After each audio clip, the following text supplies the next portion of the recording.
서 있는 고양이 제니예요. 오늘은 빨강머리 앤을 영어를 먼저 읽고 한국어를 그 다음에 읽는 방식으로 한번 읽어보도록 할게요. 냐옹!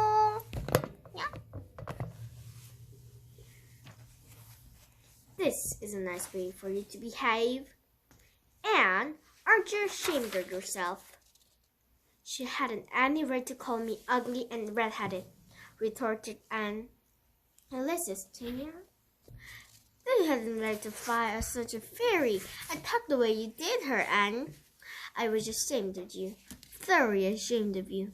I wanted you to behave nicely to Mrs. Lynde, and instead the failure of this disgraced me. I'm sure I don't know why you should lose your temper like that just because Mrs. Lynde said you were red-haired and homely. You say it yourself often enough. Oh, but there's such a difference saying a thing yourself and hearing other people say it, wailed Anne. You may know a thing to so, but you can't helping other people don't quite think it is. I suppose you think I have an awful temper, but I couldn't help it. When she said those things, something just rose out of me and choked me. I had to fly out at her. Well, you made a fine expression of yourself, I must say. Mrs. Lynde will have a nice story to tell you about everywhere, and she'll tell it too. It's a dreadful thing to you to lose your temper like that, Ned. Just imagine how you feel if somebody told you to face you were skinny and ugly, pleaded Anne tearfully. An old remembrance suddenly rose up before Marilla. She had been a very small child when she had heard one aunt say of her to another, "What a pity she is such a dark, homely little thing." Marilla was every day 50 before the sting had gone out of that memory. I don't say that I think Lynde was exactly right in saying what she did to you then, she admitted in a softer tone. Rachel is too outspoken, but it's no excuse for such behavior on your part. She was a stranger and an elderly person and my visitor. All three very good reasons why you should have been respectful for her. You were rude and saucy, and Marilla had a saving inspiration of punishment. You must go to her and tell you we're very sorry for your bad temper and ask her for your review. I can never do that, said Anne determinedly and darkly. You can punish me in any way you like, Marilla. You can shut me in a dark, damp dungeon and inhabited by snakes and toads, and feed me only a bread and water, and I shall not complain. But I cannot ask Mrs. Lynde to forgive me. We're not in the habit of shutting people up into our dark, damp dungeons, said Marilla dryly. Especially as they're rather scarce enough, Lavery. But apologize to Mrs. Lynde you must and shall, and you'll stay here in your room until you can tell me you're willing to do it. I shall have to stay here forever then, said Anne mournfully. Because I can't tell Mrs. Lynde I'm sorry I said those things to her. How can I? I'm not sorry. I'm sorry I vexed you, but I'm glad to tell her just as I did. It was a great satisfaction. I can't say I'm sorry when I'm not, can I? I can't even imagine I'm sorry. Perhaps your imagination will be in a better working order by the morning, said Marilla, rising to depart. You'll have the night to think over your conduct in and come to our better for a night. You said you would try to be a very good girl if you kept you at Green Gables, but I must say it hasn't seemed very much like it this evening. Leaving this parting shaft to rankle in Anne's stormy bosom, Marilla descended into the kitchen, grievously troubled in mind and vexed in soul. She was angry with herself, Miss Anne, because whenever she recalled Mrs. Rachel's dumbfounded countenance, her lips twitched with amusement, and she felt a most reprehensible desire to laugh. Chapter 10. Anne's Apology. 하기 전에 한국어를 읽고 넘어가겠습니다. 말을 마친 부인은 휑하니 나가버렸다. 늘 뒤뚱뒤뚱 뚱보 부인에게 휑하니 가봤다는 표현이 과연 어울리는지는 모르겠다는 말이다. 마릴라는 딱딱하게 굳은 얼굴로 동쪽 다락방으로 올라갔다. 계단을 오르며 마릴라는 무엇을 어떻게 해야 할지 곰곰이 생각했다. 방금 전 일도 마릴라가 적잖이 당황했다. 하고 많은 사람들 중에 하필이면 인드 부인 앞에서 그런 성질을 부리다니 참으로 운도 없지. 그래도 문득 마릴라는 앤의 성격에서 심각한 단점을 알게 돼서 마음이 아프기다 보는 창피했다기에 사실 불편한 기분을 느끼며 스스로 책망했다. 앤에게는 어떤 벌을 주어야 하지? 린드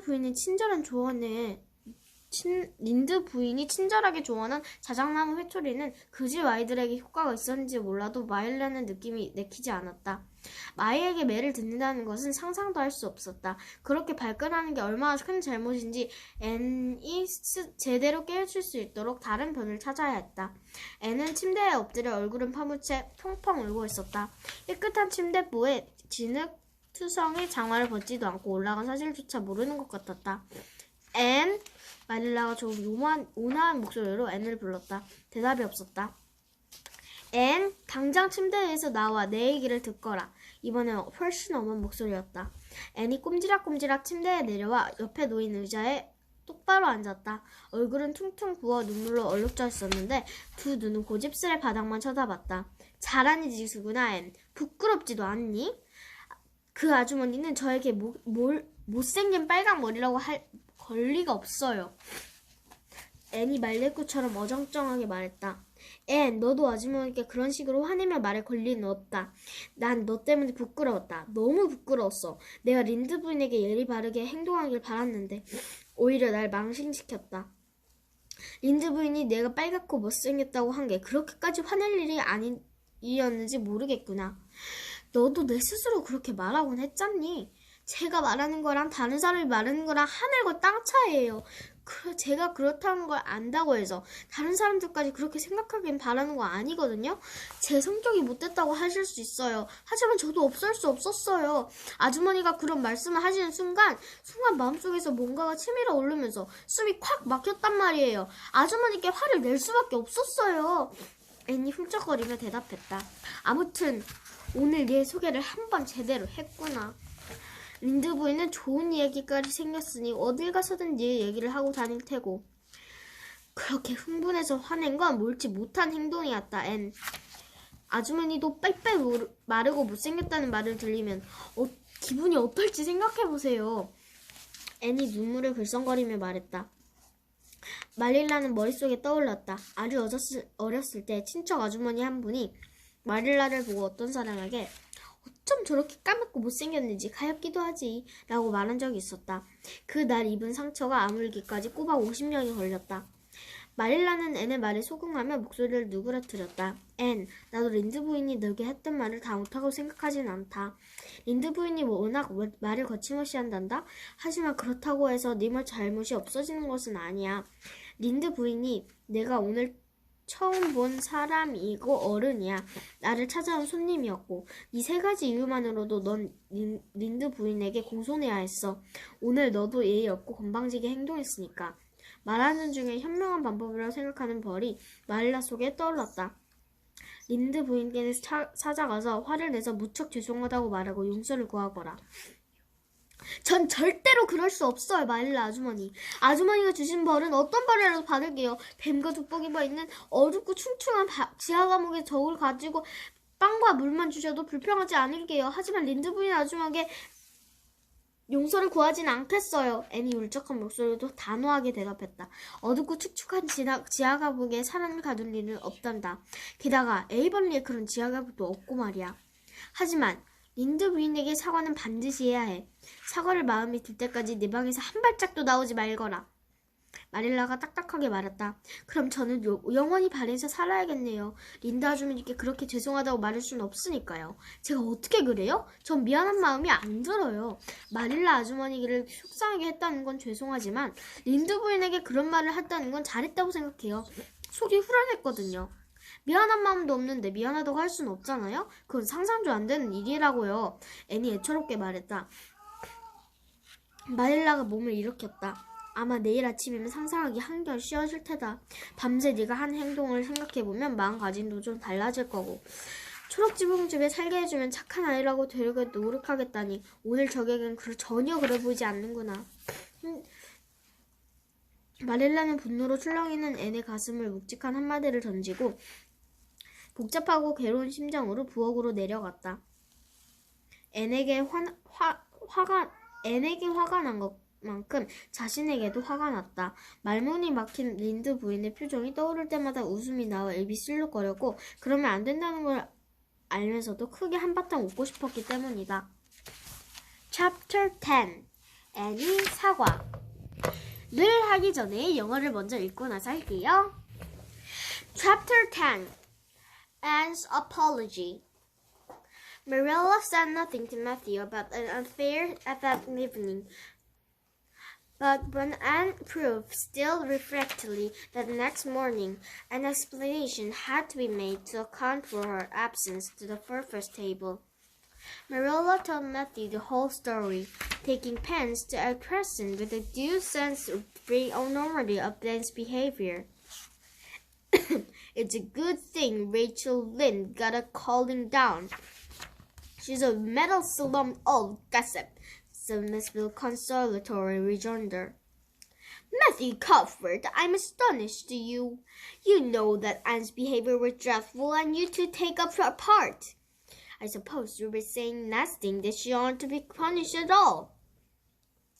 Well, now, no, exactly, said Matthew uneasily. I reckon she earned the punishment a little. But don't be too hard on her, Marilla. Recollect, she hadn't ever had anyone to teach her right. You're going to give her something to eat, aren't you? When did you ever hear me starving people into good behavior? Demanded Marilla indignantly. She'll have her meals regular, and I'll carry them up to myself. But she'll share up here when she's willing to apologize to Mrs. Lynde, and that's final, Matthew. Breakfast, dinner, and supper were very silent meals, for Anne still remained obdurate. After each meal, Marilla carried a large-filled tray to East Gable and brought it down later on, not noticeably, to put it. Matthew eyed his last glance with a troubled eye. Had Anne eaten anything at all? When Marilla went out visiting the cows for the back pasture, Matthew would happen around the barns and watching, slip into the house with the air of burglar and crept upstairs. As a general thing, Matthew gravitated to the kitchen and the little bedroom of the hall where he slept. Once in a while, she ventured uncomfortably into the parlor or sitting room, and the mister came to tea. But he had never been upstairs in his own house since the spring he helped Marilla paper the spare bedroom, and that was 4 years ago. He tiptoed along the hall and stood several minutes outside the door at East Gable before he summoned the courage to tap on his fingers, and then opened the door to peep in. Anne was sitting on the yellow chair by the window, gazing more intently into the garden, where his heart moved. He softly closed the door and tiptoed over her. Anne, she whispered, he was afraid of being overheard. How are you making it, Anne? Anne smiled wanly. Pretty well. I imagine a good deal, and that helps to because the time. Of course, it's rather lonesome, but then I manage to work used to that. Anne smiled again, bravely facing the long years of solitary imprisonment before her. Matthew recollected that she must say he had come to say without loss of time, lest Marilla returned prematurely. Well, now, Anne, don't you think you'd better do it now that over with? He whispered. It'll have to be done sooner or later, you know, For Mariella is a dreadful determined woman. Dreadful determined, and do it right off, might say, and have it over. Do you mean apologize to Mrs. Lynde? Yes, apologize. That's the very word, said Matthew eagerly. Just smooth it over to speak. That's what I'm trying to get at. I suppose I could do it to oblige you, said Anne thoughtfully. It would be true enough to say I'm sorry, because I am sorry now. I wasn't a bit sorry last night. I was mad clear through, and I stayed mad out all night. I know I did because I woke up 3 times and I was just furious every time. But this morning it was over. I wasn't in a temper anymore. I left a dreadful sort of guardedness too. I felt so ashamed of myself. But I just couldn't think of going and telling Mrs. Lynde so. It would be so humiliating. I made up my mind to stay shut up here forever rather than do that. But still, I'd do anything for you. If you really want me to. Well now, of course I do. It's terrible lonesome downstairs without you. Just go and smooth things over. That's a good girl. Very well, said Anne resignedly. I'll tell Marilla as soon as comes in, empty-handed. That's right, Anne. But don't tell Marilla I said anything about it. She might think I was putting my oar in, and I promise not to do that. Wild horses won't drag the secret from me, promised Anne solemnly. How would life first legacy of personal anyhow? But Matthew was gone, scared at his own success. He fled hastily to a remotest corner of the pasture, lest Marilla should respect to have enough to. Marilla herself, upon her return to house, was terribly surprised to hear a plaintive voice calling, "Marilla!" over the banisters. "Well," she said, going to the hall. "I'm sorry I lost my temper and said rude things. I'm willing to go and tell Mrs. Lynde so." "Very well." Marilla's Christmas gave no sign of her release. She was wondering what under the canopy she should do if Anne did not give in. "I'll take you down after milking." Accordingly, after milking, they hauled Marilla and Anne walking down the lane, the former and ragged in triumph.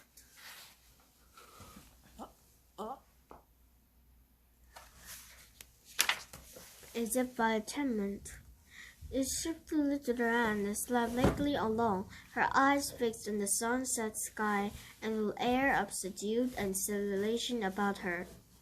Marilla beheld the change as disapprovingly. This was no meet penitence such as behoved her to take in Mr. Ferrars of offending Mrs. Lynde. "What are you thinking of, Anne?" she asked subtly. "I'm imagining out what I must say to Mrs. Lynde," answered Anne dreamily. This was satisfactory, or should have been so. Marilla can rid herself of the notion that something in her scheme of punishment was going askew. Anne had no business to look so rapt and radiant. Rapt and radiant, Anne continued until there the very presence of Mrs. Lynde, who were sitting near by the picture window. Then the radiance vanished. Mournful penitence around every feature. Before the word was spoken, Anne suddenly went down on her knees before the astonished Mrs. Rachel and held out her hands beseechingly. "Oh, Mrs. Lynde, I'm so extremely sorry," she said with a quivering on her voice. "I could never express all my sorrow. No, not if I'd used the whole dictionary. You must just imagine it. I know a bit terribly to you. I've disgraced the dear friends Matthew and Marilla, who let me stay at Green Gables, although I'm not a boy. I'm a dreadfully wicked and ungrateful girl. I deserve to be punished and cast out by respectable people forever. It was very wicked of me to fly into a temper because you told me the truth. It was the truth. Every word you said was truth. My hair is red, I'm freckled and skinny and ugly. What I said to you is true too, but I shouldn't have said it. Oh, Mrs. Lynde, please, please forgive me. If you refuse, it will be a lifelong sorrow, and the poor little orphan girl. Would you, even if she had a dreadful temper? Oh, I'm sure we wouldn't. Please say you forgive me, Mrs. Lynde. And clasped her hands together, bowed her head, and waited for the murder judgment. There was no mistaking her sincerity. It breathed in every tone of her voice. Both Marilla and Mrs. Lynde recognized its unmistakable ring. But the former understood in dismay that Anne was actually enjoying her valley of humiliation, was reveling in the thoroughness of embarrassment. Where was the wholesome punishment upon which she, Marilla, had proved himself? Anne had turned it into a species of positive pleasure. 앤의 사과. 그날 저녁 마릴라는 낮에 린드 부인과 있었던 일에 대해 매슈에게 말하지 않았다. 하지만 다음날 아침에도 앤이 아침 식사를 하러 내려오지 않자 이유를 설명할 수밖에 없었다. 마릴라는 앤이 했던 행동이 심각성을 제대로 전달하려고 갖은 애를 쓰며 매슈에게 자초지종을 들려주었다. 린드 부인이 오지 않는다니 다 잘됐군. 그 여자는 말 많고 참견하기 좋아하는 할망구라고. 매슈는 위안이랍시고 거들었다. 매슈 오라버니 정말 놀랐군요. 앤이 얼마나 못되게 굴었는지 알면서 그의 편을 들다니요. 이제는 앤에게 벌을 줄 필요도 없다고 하시겠죠? 글쎄다. 아니 꼭 그렇다는 건 아니야. 벌은 조금 받아야지. 그래도 너무 심한 벌은 주지 마라. 마릴라. 잘잘못을 배울 기회조차 없었던 아이잖니. 그런데 앤한테 뭐라도 먹을 걸 가져다 주긴 할 거지? 매슈가 멋쩍어하며 말했다. 내가 벌을 꽂히겠다고 누구 굶긴 적 있어요? 끼니는 때 맞춰서 직접 들고 올라갈 거예요. 하지만 린드 부인한테 사과하겠다고 스스로 말하기 전까지는 방에서 나올 수 없어요. 이 일에 참견 마세요, 오라버니. 마릴라가 화를 내며 쏘아붙였다. 아침도 점심도 저녁도 식탁은 아주 조용했다. 앤이 계속 고집을 꺾지 않았기 때문이다. 식사를 마치면 마릴라는 쟁반 가득 먹을 것을 담아 동쪽 다락방으로 올라갔고 시간이 지나면 거의 그대로 남은 음식들을 들고 내려왔다. 매슈는 앤이 조금이라도 먹었을까 하면서 걱정스러운 눈으로 마릴라가 들고 내려오는 그릇을 쳐다봤다. 그날 저녁 마릴라가 소를 몰아오려고 방목장으로 나간 사이 헛간 주변을 어슬렁거리며 눈치를 살피던 매슈가 도둑처럼 몰래 집으로 들어가 2층으로 살금살금 올라갔다. 보통 매슈는 부엌과 복도 끝 침실만 오갔고 가끔 목사가 차를 마시러 방문할 때나 한 번씩 어색한 듯 거실이나 응접실로 나왔다. 게다가 2층은 언제나 봄에 마릴라를 도와 손님방 벽지를 바르러 올라간 뒤로 가본 적이 없었다. 그게 벌써 4년 전이었다. 발꿈치를 들고 살금살금 복도를 지난 매슈는 동쪽 다락방 앞에서 몇 분이나 서 있다가 용기를 내어 문을 두드리고 빠끔히 안을 들여다봤다. 애는 창가 노란 의자에 앉아 애처롭게 정원을 내려다보고 있었다. 그 모습이 어찌나 자꾸 가엾던지 심장을 한 대 얻어맞은 것 같았다. 매슈는 살며시 문을 닫고 살금살금 앤에게 갔다. 앤, 누가 들을세라. 매슈는 나지막이 말했다. 좀 어떠니, 앤? 앤이 힘없이 웃었다. 괜찮아요. 상상을 많이 하고 있어요. 그러면 시간을 보내는데 도움이 되거든요. 물론 외롭긴 해요. 하지만 이런데 익숙해지는 편이 나아요. 앤은 자기 앞에 놓인 길고도 외로운 유폐 생활을 씩씩하게 받아들이겠다는 듯 다시 웃었다. 마릴라가 금방 돌아올지 몰라 매슈는 다락방에 올라온 이유를 앤에게 얼른 말해줘야겠다고 생각했다. 글쎄다, 앤. 시키는 대로 얼른 끝내는 게 낫지 않겠니? 언제 해도 해야 할 일이잖니. 마릴라는 한번 마음먹으면 절대로 물러서는 법이 없단다. 절대 고집을 꺾지 않는다니까. 앤, 얼른 하고 끝내버리렴. 린다 아주머니한테 사과하라는 말씀이세요? 그래, 사과 말이다. 그냥 원만하게 잘 마무리하자는 거야. 내가 하려던 말이 그거란다. 매슈가 간절하게 말했다. 앤은 생각에 잠긴 듯 말했다. 아저씨를 위해서라면 할 수 있을 것 같아요. 미안하다고 말해도 이젠 거짓말이 아니고요. 지금은 미안하기도 하거든요. 어젯밤에는 조금도 미안하지 않았어요. 어젠 정말 화가 났고 밤새 화가 나서 미칠 것 같았어요. 밤에 3번이나 깼는데 그때마다 화가 치밀어 오른걸요. 그런데 오늘 아침엔 그렇지 않더라고요. 더는 화가 안 나는 거예요. 그저 지칠 대로 지친 느낌만 있었어요. 제 스스로가 너무 부끄러웠어요. 하지만 린드 아주머니를 찾아가 그렇게 말하자는 생각은 안 들었어요. 너무 창피하잖아요. 그러느니 이 방에서 영원히 나가지 않겠다고 결심했죠. 하지만 그래도 아저씨를 위해서라면 뭐든 할게요. 정말로 제가 그러길 바라신다면. 그럼 바라고 말고 네가 없으니 아래층이 여간 쓸쓸한 게 아니야. 어서 가서 좋게 해결하자꾸나. 그래야 착한 아이지. 좋아요. 마릴라 아주머니가 돌아오시는 대로 뉘우치셨다고 말씀드릴게요. 앤이 체념한 듯 말했다. 그래 그래야지 앤. 하지만 마릴라에게 내가 이런 소리를 했다는 말은 하지 말거라. 참견하지 않겠다고 약속했는데 내가 약속을 어겼다고 생각할지도 모르니까. 야생마가 아무리 잡아끈대도 저한테서 비밀을 꺼내가지는 못할 거예요. 앤이 엄숙하게 약속했다. 근데 야생마가 사람한테서 비밀을 꺼내갈 수 있나요? 하지만 매슈는 앤을 쉽게 설득한 자신에게 놀라면서 이미 자리를 뜬 뒤였다. 매슈는 자신이 2층에 올라가서 뭘 했는지 마릴라가 의심하지 않도록 방목장에서 가장 먼 구석으로 황급히 달려갔다. 집으로 돌아온 마릴라는 계단 난간에서 마릴라 아주머니 하고 부르는 애처로운 목소리에 놀라면서도 반가운 마음이 들었다. 마릴라가 복도로 들어서며 물었다. 무슨 일이니? 화내고 무례하게 말해서 죄송해요. 린드 부인한테 가서 그렇게 말씀드리겠어요. 그렇게 하렴. 마릴라는 안도하는 기색도 없이 뭉툭하게 대답했다. 앤이 마음을 굽히지 않으면 어떻게 해야 하나 고심하던 차였다. 우유를 짠 다음에 데려다 주마. 우유를 짠 뒤 마릴라와 앤은 오솔길을 내려갔다. 마릴라는 가슴을 쫙 펴고 의기양양하게 걸었지만 앤은 고개를 푹 숙이고 시무룩한 모습이었다.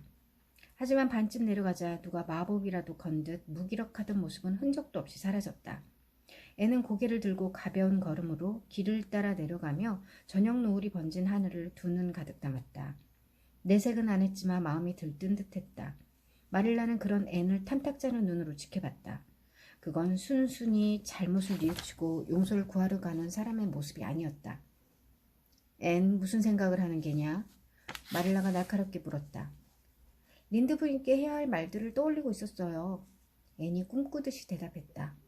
대답은 흡족했다. 아니 흡족하다는 기분이 들어야 마땅했다. 하지만 마릴라는 앤에게 벌을 주며 생각했던 계획이 어딘가 어긋나고 있다는 느낌을 떨칠 수가 없었다.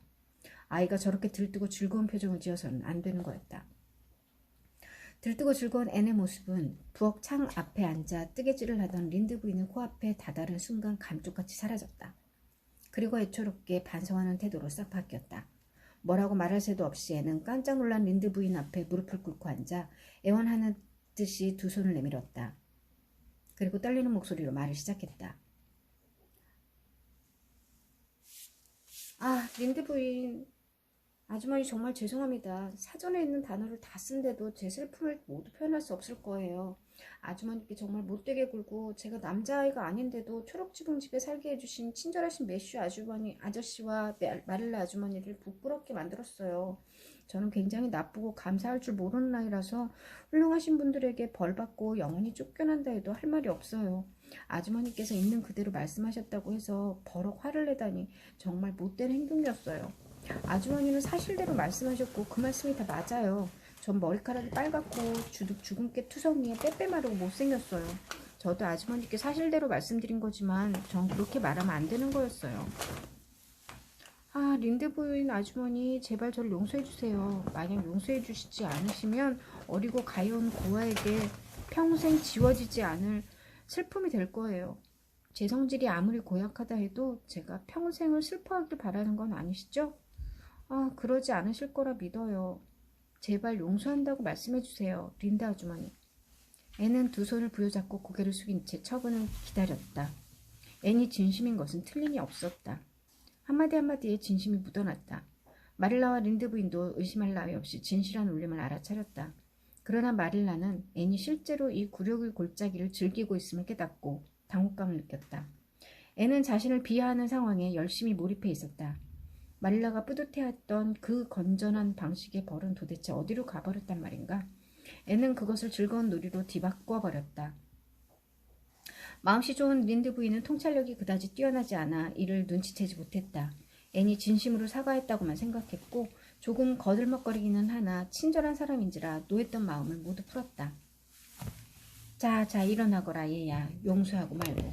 나도 내게 조금 심했던